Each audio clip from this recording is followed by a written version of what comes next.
Mm. Hey, so me and the girlfriend went to opening night Halloween haunt, which was September 21st, a Thursday. I didn't really have a plan for this video, just gonna be talk about it, but like actually I can point out a few things about Not Scary Farm from my experience of going, right? Overall, in regards to like going to like a Halloween event, like definitely Knott's is fun to go, right? Is it as high end quality as say like Universal Studios? No, absolutely not, right? But it doesn't mean that Knott's Berry Farm is not like fun, right? It is fun. It's definitely affordable. But the thing is, there are certain things that you got to keep in mind about going to Knott's, right? Not only have you been following Knott's, like the drama in Knott's, basically Knott's Berry Farm is very affordable, right? If you want to buy yourself a yearly pass to go in, it's very affordable, right? And like basically what's been happening is that like a lot of people, whatever you want to refer to them as, low income, whatever. From my understanding or from like my experience of walking around Knott's, too many kids get dropped off at Knott's, and it's almost used like almost as a form of daycare, right? Literally, parents would just drop off their kids at Knott's Berry Farm, and like they just leave them there for like a day while they go and work or something, right? I'm not even joking.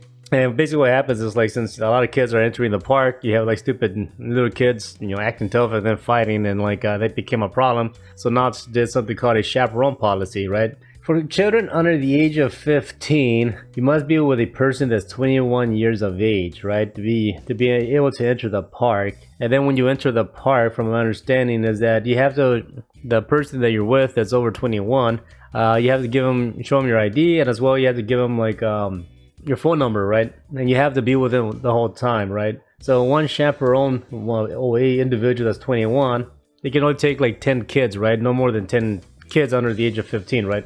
If you're over the age of 16, then you have to like show ID. That way you can enter the park, right? Because you don't need a chaperone. Only if you're under 15, 15 and under. So that's basically the chaperone policy. So in the past, it would get really fucking crowded, right? And like, yeah, NASA's been having problems with a bunch of stupid kids fighting, and then they'll be filming themselves, doing that dumb shit, right? So when we went to Knott's last night, I actually was expecting it to be a fucking large crowd because, it's the opening ceremony and all that shit. And I was surprised. It actually wasn't. It was actually a manageable crowd. And like we got to experience going to mazes, and we got to go see the shows and some other stuff, right?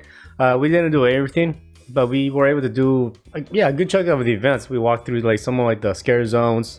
We did like half the mazes. They have a total of 10 mazes. We did 5 of them. There was 2 shows that we got to watch, so that was fun, right? But yeah, even like the lines to get in was very quick. They updated their bag policy. No bags are allowed unless you get a clear square foot sized bag, plastic bag, or else they won't let you in, right? Because that used to cause a lot of problems in the sense of like you had to go through a line, get your bags checked. So they basically got rid of that. No more bags. And they just make you walk through a metal detector and shit, and they just scan you if you beep or whatever. But yeah, I was able to walk in there with no problem. So far my experience has been good, and I have to say, I guess I'll just talk about that. Really, like overall in the past, like going to Knott's was almost like a very hit or miss, right? Because like too many kids in particular in the weekend will get fucking like overrun. They'll just take over the park, and then like literally I'll see maybe a fight or two usually if you go in the weekends, right? Because too many kids show up already fucked up. Like some stupid rival gang shit showed up. Knott's literally has like police officers walking around, next to their damn security, guards. Yeah, Knott's can be pretty ghetto at times, I'm not gonna lie. But thankfully, with this chaperone policy, I feel like it has improved, right? So if a kid wants to go to Knott's, they have to be with a individual that's 21 or over, right? Which I think has made a massive impact. That being said, overall, honestly, my experience going to Knott's has been fun, and I liked it. Going last night with my girlfriend.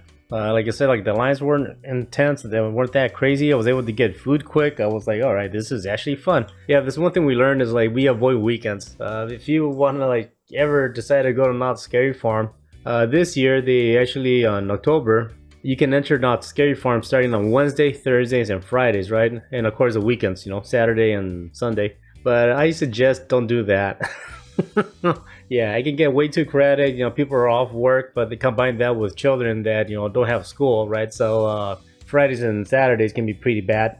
Sundays maybe, right? But yeah, for the most part, like from our experience going to Knott's, like going in the middle of the week is best. And I'm glad that they opened up Wednesdays because I'd rather like tough out the next day and like go to work, a little tired from going to Knott's Scary Farm. instead of like, you know, like dealing with all the crowds and shit on like on a weekend, right? Because it can get pretty bad. Hopefully my footage came out okay. And there's one thing I noticed is like, because it was like the opening ceremony, I did see a lot of people walking around with their cameras, like I was, you know, with the gimbal and all that shit. And like we saw 2 shows and some people were filming like the whole show from the beginning to end, and I was like, nah dude, I don't want to be that asshole. You know, being there with my fucking camera, you know, disturbing the people behind me. I was like, nah. So if you want to look for it, I'm sure you can find it. You know, there's plenty of people that film the shows and, you know, whatever. So yeah. Mazes I didn't film. I don't think I'm gonna do that either. One, is too dark, and also my camera is shit, so there's really no point. You can definitely look up in like Knott's Berry Farm's mazes, and people will legit like actual 4K cameras. They walked around the mazes to film it, so you guys can do that. I'm gonna go again, obviously, and I try to like keep it each experience to try to make sure I keep it unique, right? So, anyways, Knott's Berry Farm. Oh yeah, that's another thing. I'm just surprised how like shameless people got with the whole smoking of pot. I don't care. I don't smoke. I don't like it. I'm not an anti-marijuana, but dude, people like they just stop caring. They smoke the shit out in the open now. It's pretty amazing how people's attitudes have changed. Anyways, that's all I got to say. Talk to you later. Peace.